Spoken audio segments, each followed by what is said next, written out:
dan salam sejahtera bagi kita semua. Pertama-tama, mari kita panjatkan puji syukur kepada Tuhan Yang Maha Esa karena sudah mempersilahkan kita semua untuk berkumpul bersama pada pagi hari ini. Dan juga saya ingin berterima kasih kepada Bapak dan Ibu dan saudara sekalian karena sudah meluangkan waktu Anda untuk menghadiri pada acara pagi hari ini. Sebelum memulai memasuki topik pembicaraan, izinkan saya untuk memperkenalkan diri saya terlebih dahulu. Nama saya Agatha Natasha Christy, biasa disapa dengan Agatha. Saya selaku Public Relations dari Dinas Kesehatan Kota Tangerang. Pada kesempatan hari ini, saya ingin menyampaikan berbagai hal yang sedang hangat diperbincangkan akhir-akhir ini, yaitu meledaknya kasus COVID-19 di India. Seperti yang kita ketahui, pada sekitar bulan April sampai Mei 2021, kita mendengar berita bahwa kasus virus corona meledak di negara India. Menurut detikhealth.com, data menunjukkan bahwa India mencetak rekor lebih dari 200.000 kasus virus corona dalam sehari. Lalu, menurut data dari Johns Hopkins University, menyatakan bahwa total kasus COVID-19 tembus 15 juta kasus pada 18 April kemarin.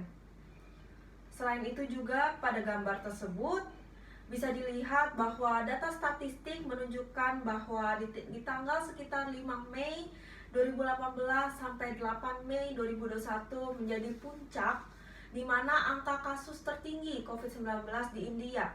Dan juga dengan angka ini hampir mendekati 500.000 kasus di India. Hal ini menunjukkan bahwa India menjadi salah satu kasus tertinggi di dunia pada saat ini. Selain itu juga menurut CNBC.com, angka kematian di India melonjak drastis, di mana setiap 4 menit ada warga India yang meninggal.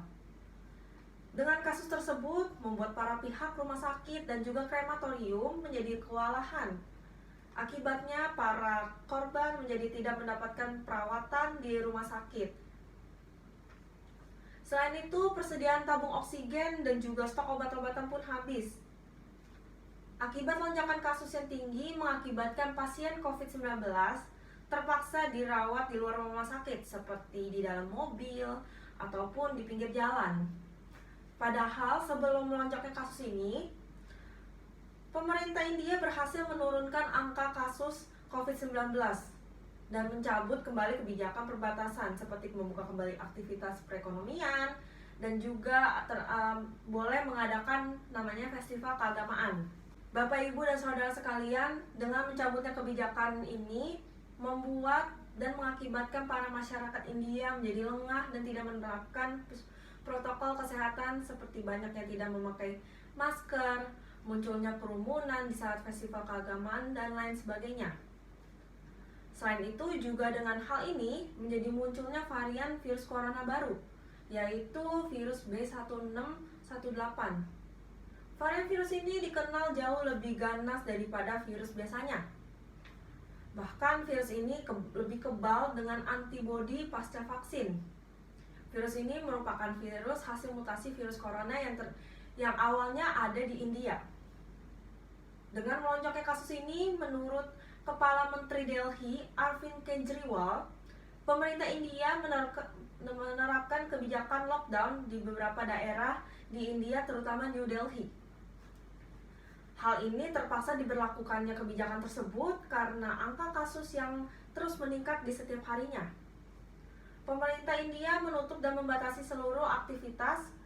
Melihat kasus ini, beberapa negara bergerak untuk mengirimkan beberapa bantuan. Adapun negara-negara yang ikut serta dalam memberi bantuan seperti Jerman, Uni Eropa, Prancis, Amerika, Inggris, dan Kanada.